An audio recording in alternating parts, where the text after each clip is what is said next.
ማዘርዬ የሞቱበትን ነገር እኔ ተነግሮኛል። በደንብ ልንገራችሁ። እሷም ወጣ ልትናገር ትችላለች። ማዘርየው ሌላ ቦታ ነው የሚኖሩት። የሆነ ኮምፓውንድ አለ፣ እዛ ውስጥ ነው የሚኖሩት። አፓርትመንት አለ፣ እዛ ነው ማዘርየው የሚኖሩት። እሷ ለብቻዋ ነው ከባለቤቷ ጋር ከልጆቿ ጋር ነው የምትኖረው። ማዘሯ ጋር ትመጣለች ማታ ከመሸ 10 o'clock 10 o'clock ማለት በኢትዮጵያ ከምሽቱ 4 ሰዓት ነው የሚባለው። ከምሽቱ 4 ሰዓት ላይ ምግብ ይዛላት ምናምን ይመጡና ማዘር ለሷ ሰጥተው ይሄዳሉ ወደ ቤታቸው ይሄዳሉ። ከዛ በኋላ ደግሞ ለጧት የሆነ ስራ ነበረባቸው ጧት ላይ። ከዛ ቅቤ ለማንጠር ስራቸውን ለመስራት አድርገው እየሰሩ መሽቷል። እናት ናቸው አያት ናቸው፣ ይመሽቷል። ቅቤ ለማንጠር ሲያደርጉ ደክሟቸው ኦል ደ ዌይ ሲሊንደሩን የዘጉ መስሏቸው ለካ አልተዘጋም፣ ሙሉ ለሙሉ አልተዘጋም።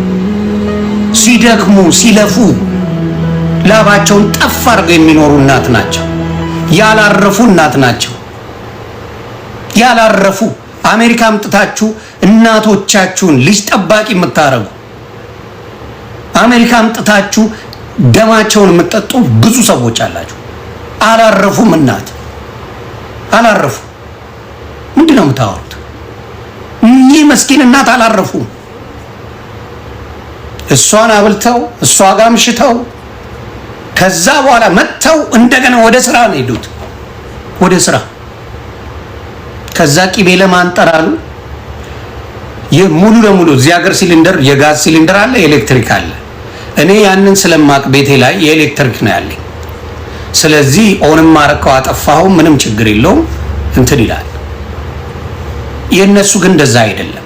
እና ምን ሆነ? ሙሉ ለሙሉ ኦል ዘው ያልዘጉትም ማዘርዬ አላጠፉትም።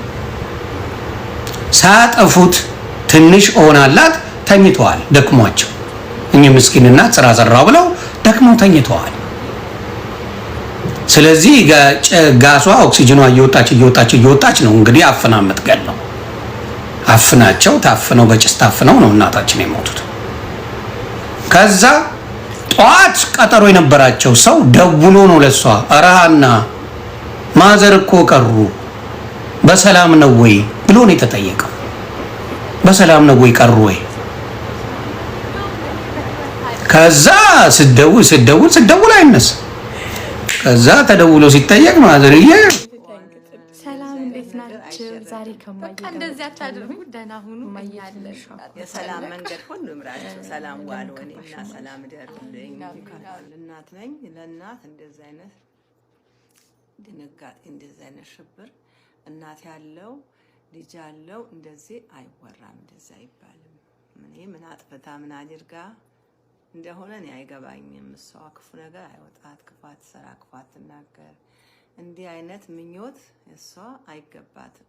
ግን እኔ እናት ነኝ። እኔ ብሰማ ብቻዬን ሆኜ ብሰማ እኔ ህይወት ያጠፋለሁ እንጂ ቆሜን እሷ ለቅሶ ማየት አልፈልግም። ግን እንደዚህ አይነት ነገር ይቅርባችሁ።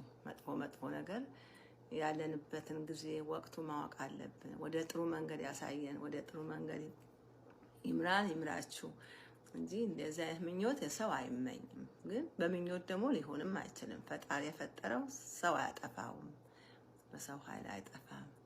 እሷ ደግሞ ጠባቂ ከላይ ያላት አምላክ ምንም ልትሆን አትችልም። ግን ድንጋጤው ለጊዜው ያስደነግጣል፣ ጥሩ አይደለም። በጣም እንወዳችሁ ናችሁ፣ እንወዳችኋለን። ግን በቃ አንዳንድ ነገር ስህተት አለ። በስተቱም ደግሞ መቀየም እንግዲህ የለባችሁም። አንድ ነገር የረገመ መርቅ እንደተባለ የተረገመ መመረቅ ነው የሚያስፈልግ እንጂ አይረገምም። ትላንትና እንግዲህ እኔ ለኔ የተመኛችሁትልኝን አገኙት ብያለሁኝ። ያ ማይባል ነው፣ ድንጋጤ ነው ይሄ ማስደረገን። ምናልባት ድንጋጤ መጥፎ ነው፣ ያስደነግጣል ማለት ግን እኮ ማየ መጥፎ ነገር አይደለም። የተመኛችሁልኝን አገኙ ነው ያልኩትኝ። ያን ያህል አይደለም። እማዬ ልክ አይደለሽም እንደዛ ማለት የለብሽም ብላኛለች። ተቀብያለሁ። መርቅ ነው። እሺ። እና ልመርቃቸው ልቦና ይስጣችሁ። እንደዚህ አታደርጉ። ይሄ ሰው ሳይሆን እነሱም ያው ተልኮ አለ። ወቅቱ ጊዜውም ሰው አይደለም ይሄ ሁሉ የሚያጠፋው ስላሴ ይስበርልን። የሰይጣን ስራ ነው እንጂ ሰው አይደለም። ሰው አይደለም። ማንኛውም እኔ በህይወት አለው እናቴ ክፉዋን አያሳየኝ። እናቴ ክፉዋን እንደዚህ አይነት ነገር አይደረግም። በቃ እንደዚህ አታድርጉ። ደህና ሁኑ። እኛ አለን። የሰላም መንገድ ሁሉ ምራችሁ። ሰላም ዋሉ። እኔና ሰላም ደርልኝ። ገና ወልዳ 40 ቀን እንኳን ባልሞላት ቀን ውስጥ ስሟ ተነስቶ እንደዛ ለማስተካከል ላይ ታች ስትል ከሷ ጎን የሚቆም አንድ ሰው ጠፍቶ ሰዎች ባገኙት አጀንዳ ብቻ ለራሳቸው ቢዝነስ ለራሳቸው ጥቅም ሊጠቀሙበት እንደዛ አቀሳስረው ታረቁ። በቃ ተነጋገሩ፣ ሰላም ወረደ ብለን መክረን ሳንጨርስ አስተካከለን ብለን ተደስተን ሳናበቃ ይሄው በ4 ቀን ልዩነት ውስጥ እነዛ ምስኪን እናት ህይወታቸውን አጡ። ከባድ ነው። ለራስሽ መቶና ቆርሳሽ ቆረሽው ስም ተረፈሽ እንጂ በቱክሽ መንሽው በክንዶቿ ታቅፈን በፍቅር ያለምነው ወተት ብቻ አይደለም ህይወት እስትንፋስ ነው።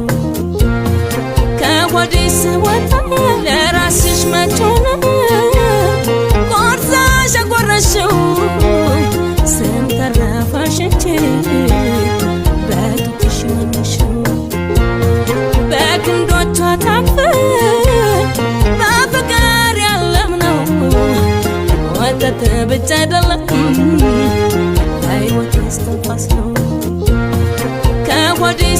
ከሰሞኑ በቲክታክ ምጧን አስተላልፋለች በሚል አነጋጋሪ የነበረችው ቲክታከር እናቷ በቤታቸው ውስጥ ሞተው ተገኙ። ፖሊስ ከፍተኛ ምርመራ ጀምሯል። ዜናው በዋሽንግተን ዲሲና አካባቢ የሚኖሩ ኢትዮጵያውያንን እጅጉን አስደንግጧል።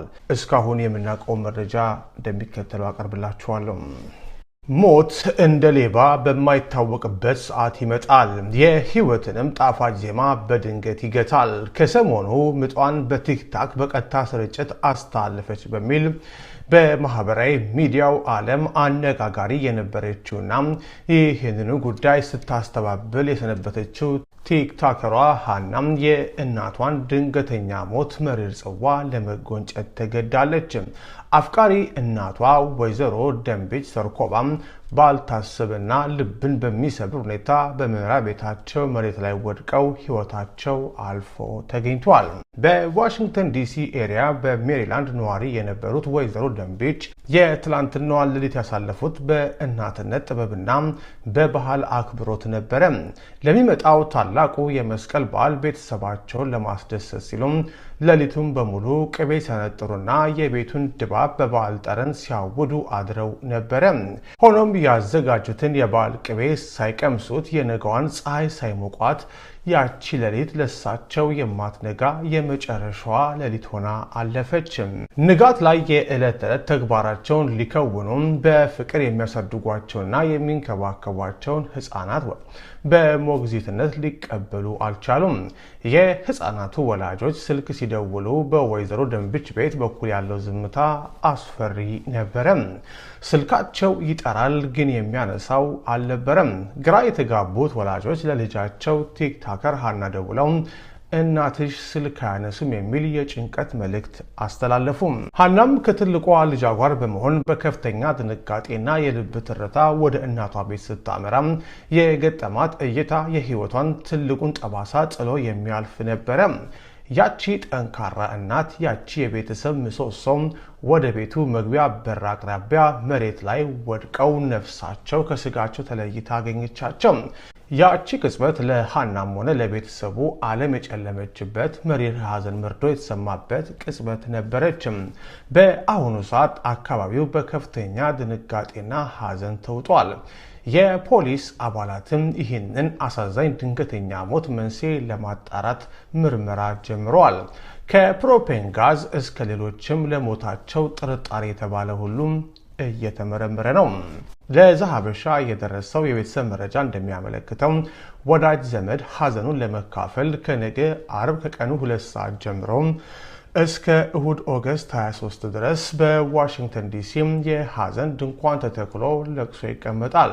እኚህን የዋህናት በክብር ለመሸኘትም ማክሰኞ ኦገስት 25 በዲሲ ቅዱስ ሚካኤል ካቴድራል የጸሎት የፍትሃትና የሽኝት ስነ ስርዓት ይፈጸማል። የፈጣሪ ቃል ለተሰበረው የቤተሰባቸው ልብ መጽናናትን ይስጥ፣ ነፍሳቸውንም